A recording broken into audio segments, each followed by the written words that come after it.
આ છે નર્મદા જિલ્લાના તિલકવાડાની શીરા વસાહતની પ્રાથમિક શાળા। ગુજરાતમાં જ્યાં અનેક શાળાઓમાં અપૂરતો શિક્ષણ સ્ટાફ હોય છે, ત્યારે આ શાળાની વાત જ સાવ અનોખી છે।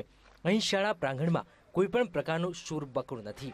અહીં દરેક વિદ્યાર્થીઓ પર શિક્ષક વ્યક્તિગત રીતે ધ્યાન આપી શકે છે।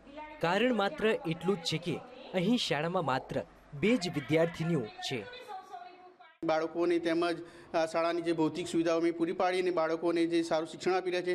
બાળકો પણ અમારી શાળાની અંદર હોશે આવે છે ને બાળકોને અમે 2 બાળકો હોવા છતાં પણ 2 બાળકોને અનુરૂપ અભ્યાસક્રમની અનુરૂપ તેમજ બીજી ઇતર પ્રવૃત્તિઓ પણ દ્વારા અમે બાળકોને સારું શિક્ષણ આપીએ છીએ।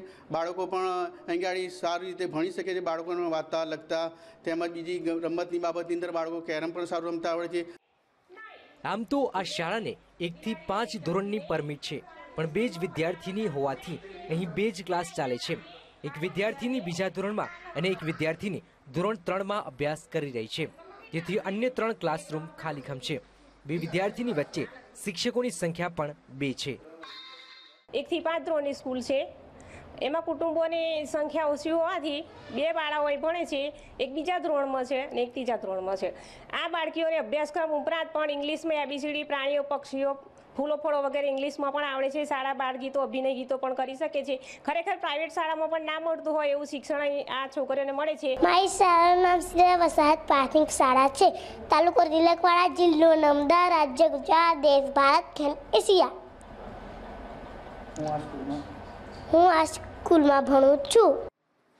વિદ્યાર્થીઓની પાંખી હાજરી પાછળનું કારણ એ છે કે નર્મદા ડેમના અસરગ્રસ્તોને તેમની મરજી મુજબ વસવાટ કરવાની છૂટ છે। તેને લઈને તેઓ જ્યાં વસવાટ કરે ત્યાં સરકારને પ્રાથમિક સુવિધા ઉપરાંત શાળાઓની વ્યવસ્થા કરવાની હોય છે।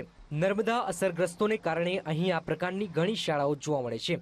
નર્મદા જિલ્લામાં કુલ 43 વસાહતી શાળાઓ આવેલી છે, જે પૈકી નાંદોદ તાલુકામાં 23, ડેડિયાપાડામાં 12, સાગબારામાં 2 અને તિલકવાડામાં 6 શાળાઓ આવેલી છે।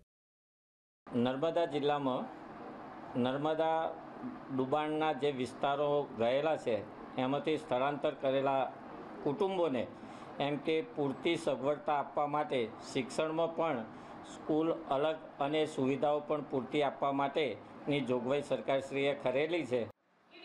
ગુજરાતની અનેક શાળાઓમાં વિદ્યાર્થીઓની વધુ સંખ્યા હોવાને કારણે વિદ્યાર્થીઓ પર શિક્ષકો પૂરતું ધ્યાન આપી શકતા નથી। સાથે જ પ્રાથમિક સુવિધાઓનો પણ અભાવ હોય છે, જ્યારે નર્મદાની આ શાળામાં પરિસ્થિતિ સાવ ઊંધી છે। અહીં 2 જ વિદ્યાર્થીનીઓ હોવાથી કોઈપણ સુવિધાઓની અભાવ વર્તાતો નથી અને શિક્ષકો પૂરતું ધ્યાન પણ આપી શકે છે। જયેશ દોશી, VTV, નર્મદા।